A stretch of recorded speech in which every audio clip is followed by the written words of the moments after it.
big plans for the national team. So sa grassroots, tuloy-tuloy pa rin kasi in fact, sinasanction din ng BABA yung mga iba't ibang mga liga gaya ng Babe Ruth, yung Little League, Philippines, and others na this will be a great help para ma-develop pa natin yung ating mga baseball players na magmula nung umpisa sila sa pagkabata hanggang sa mamold sila bilang national team. Yes, actually, natutuwa ako. In 2010, punta sa Tanawan at nag-training ng mga bata. Tapos biglang nakikita ko na sa Philippine team. So sabi ko, 10 years old kayo, magkasama na tayo ng 10 years old pa. Like sila de Vera, mga natin, si Ian Mercado, mga star natin. At madami pa. Halos siguro kalahati ng team. Nakilala ko na yan ng mga bata sila.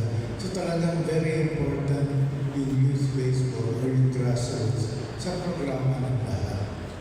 Lastly, of course, nakikita ba natin na of course magiging dominante pa rin ang Philippine team, hindi lang sa Southeast Asia, kundi kahit pa paano ma-achieve man lang yung top 5 Asian teams na ka-level natin bukod sa mga powerhouses natin, and even though kahit alam natin they rebuilding the national team, talagang tuloy-tuloy pa rin ang progress natin pupunting. Actually, we're top 5 already in Asia. I just don't want to go to 6. Let's maintain that or even improve on that.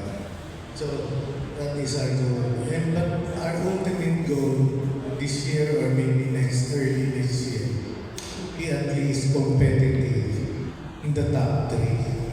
We want to at least, okay, hindi nga tayo manalo dito sa Japan, but at least dumikit tayo.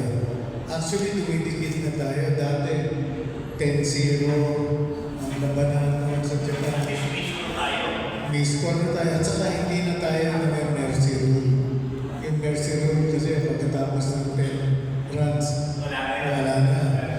Ngayon, hindi na tayo na mercy rule. So, Hindi maganda sa story yung gano'n. oo, kaya slowly naman, gumaganda na. Doon sa top 3. Yung top 3 is top 5 in the world. So